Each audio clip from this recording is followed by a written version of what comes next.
Cet été, c'était la 4e fois qu'on se rendait en Floride en auto. Pour notre famille, c'est la formule 2 arrêts, 3 trajets qui nous convient le mieux finalement quand on veut être assez efficace, puis aussi pour pas que ça coûte trop cher. C'est sûr qu'on a beaucoup aimé la fois où on a fait plein d'arrêts. Là. Ça nous a permis de visiter des villes. Puis aussi, c'était rassurant, là, comme c'était la première fois qu'on se rendait aussi loin en voiture. Là, on savait là, qu'on n'avait pas trop de route à faire chaque jour. Mais on a aussi aimé faire le trajet sans s'arrêter dormir. Mais finalement, on s'est rendu compte que c'était pas pour nous. On est le genre de conducteur qui a besoin de sommeil. Puis dans l'auto, on dormait pas assez bien. Ariane a décrété qu'on avait l'air fatigué. Ça, hein? Donc, en 2022, on a choisi de se rendre en faisant un premier trajet plus long d'environ 10 heures et 2 autres trajets plus courts d'environ 6-7 heures chacun.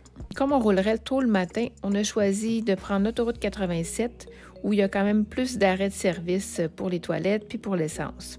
Pour les péages, on s'est commandé un transpondeur d'EasyPass parce que plusieurs postes sont maintenant sans argent comptant. La route la plus coûteuse, c'était vraiment la New Jersey Turnpike là, qui a coûté 20$ pour le trajet entre New York et Wilmington, qui est un petit peu après Philadelphie. Comme c'était un samedi matin qu'on partait, il n'y avait pas de problème à passer près de New York à 8h30 le matin. Il n'y avait pas de trafic du tout, donc c'était une bonne option. On essaie de rouler le plus longtemps possible sans s'arrêter. On vise environ 4 heures de route avant de faire des arrêts toilettes. Puis idéalement, on combine avec de l'essence, les repas. C'est certain que les Welcome Centers des États puis les grosses aires de service sont mieux entretenues que les toilettes de station de service. Alors, on les privilégie quand on peut.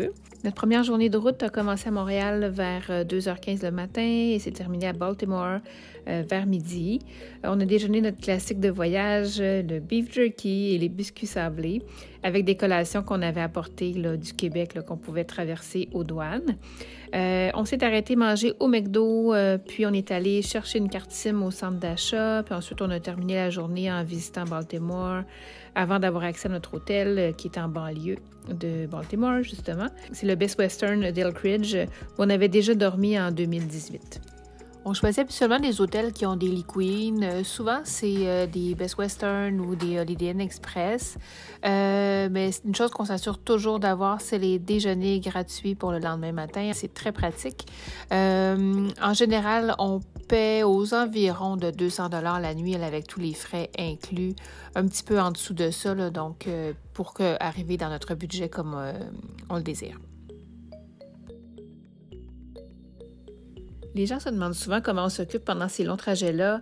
Je dirais que les filles ont toujours beaucoup dormi, autant à 9 et 12 ans qu'à 14 et 17 ans. À part ça, on regarde dehors, on tombe beaucoup dans la lune, on écoute de la musique, des livres audio. Les filles ont fait beaucoup de coloriage, des carnets de voyage, des jeux sur leur téléphone ou leur console.